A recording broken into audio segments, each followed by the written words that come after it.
Olá, meus amores, tudo bem com vocês? Espero que vocês estejam super bem. O tema da nossa aula de hoje é o primeiro reinado. Na última aula, a gente viu que o Brasil ele tinha se tornado independente de Portugal. Então, ele podia tomar as suas próprias decisões. Dom Pedro I, a partir desse momento, ele recebeu o título de imperador do Brasil. Então, ele antes não se chamava Dom Pedro I, ele era só Dom Pedro, e a partir desse momento, ele passou a ser chamado Dom Pedro I por ter se tornado um imperador.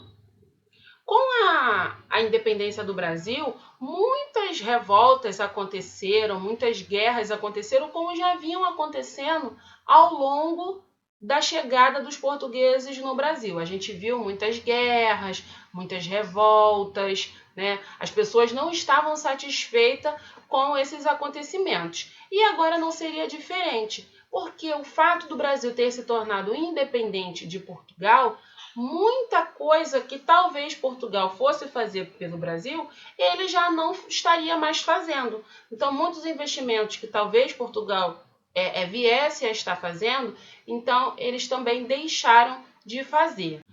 Mesmo que o Brasil tivesse se tornado independente, muitas províncias ainda eram comandadas por portugueses e esses não estavam satisfeitos com essa independência desse território. Por quê? Porque a partir do momento que o Brasil se tornava independente, quem se beneficiava com o poder de Portugal sobre o Brasil acabou deixando de ter esse benefício, de ter esse cuidado de Portugal com eles. Então, como o Brasil se tornou independente, então os portugueses que não concordavam com isso acabaram tendo que também conviver com essa situação, gerando essas insatisfações e gerando novas guerras. Então, foi convocado uma assembleia para elaborar uma Constituição para o Brasil. Então, com essa assembleia, só quem elaborava essa Constituição, a Constituição é um conjunto de leis. Então, quem elaborava essa Constituição eram pessoas que tinham um poder aquisitivo alto, pessoas de influência, pessoas importantes. Não era qualquer um, não poderia ser os escravos que chegariam ali para poder ajudar na elaboração dessas leis.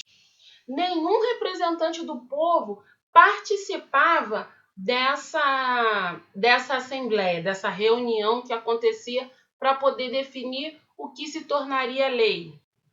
Durante a elaboração da primeira Constituição, as pessoas que estavam participando ali da Assembleia decidiram tirar muitos poderes do imperador. Como ele era imperador, então ele acabou com a reunião, acabou com a Assembleia e chamou pessoas de sua inteira confiança para estar elaborando uma nova Assembleia para realizar a composição das leis dessa Constituição.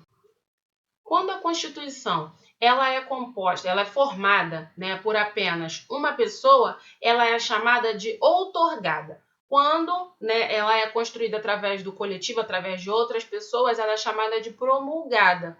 E a Constituição foi promulgada porque, além do imperador, pessoas da sua confiança também compuseram essa Constituição. E agora nós vamos ver quais foram as leis, algumas leis que foram acrescentadas, que foram colocadas nessa Constituição.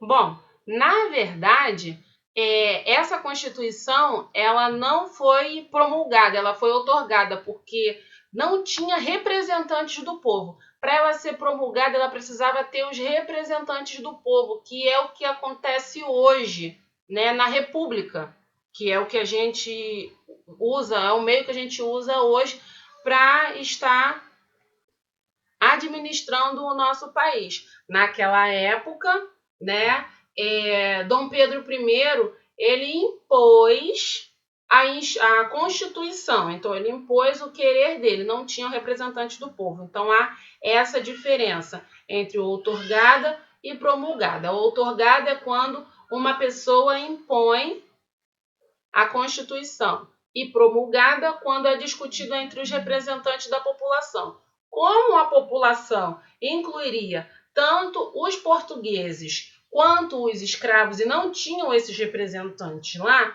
então essa Constituição, né, ela foi outorgada. Então, vamos lá. Então, na Constituição estabelecia que a monarquia fosse hereditária. O que era hereditária? Que passasse de pai para filho. Então, como Dom Pedro I ele era imperador, ele não podia escolher uma pessoa aleatória para ficar no seu lugar. Ele precisava passar isso para os seus filhos. Ficava estipulado também nessa Constituição que as mulheres não poderiam votar, pessoas pobres e escravas também não poderiam votar. Então, só quem podia votar? Os homens, se eles fossem livres e tivessem uma condição financeira adequada para poder votar. O voto também tinha que ser aberto. Hoje o voto é secreto. Você vai lá, vota e ninguém sabe em quem você votou, a não ser que você conte. Naquela época, nessa Constituição, o voto ele era obrigatório que fosse aberto. Existiriam 4 tipos de poderes: o poder executivo, o legislativo, o judiciário e o poder moderador. O poder moderador era o poder que iria estar tomando conta desses outros 3 poderes, e isso gerou uma outra insatisfação. Até porque quem iria exercer esse poder moderador seria o imperador. Então, todo o poder ficaria na mão dele. Ele iria dar o poder para esses outros poderes, para o executivo, o legislativo e o judiciário, porém, caberia a ele, como imperador, bater o martelo, se ele iria apoiar ou não aquilo que os outros poderes iriam decidir. Então, isso gerou uma insatisfação para as outras pessoas. Com essas insatisfações, houve a Confederação do Equador, que tinha o objetivo de convocar uma nova assembleia para que eles pudessem estar elaborando uma nova Constituição. Então, percebe-se que gerou realmente uma grande insatisfação entre eles e acabou trazendo essa nova guerra, essa nova revolta.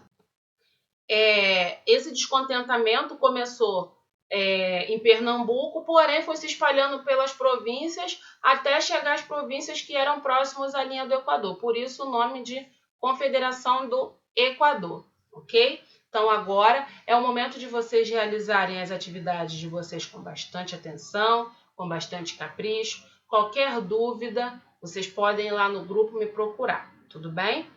Um grande beijo. Tchau!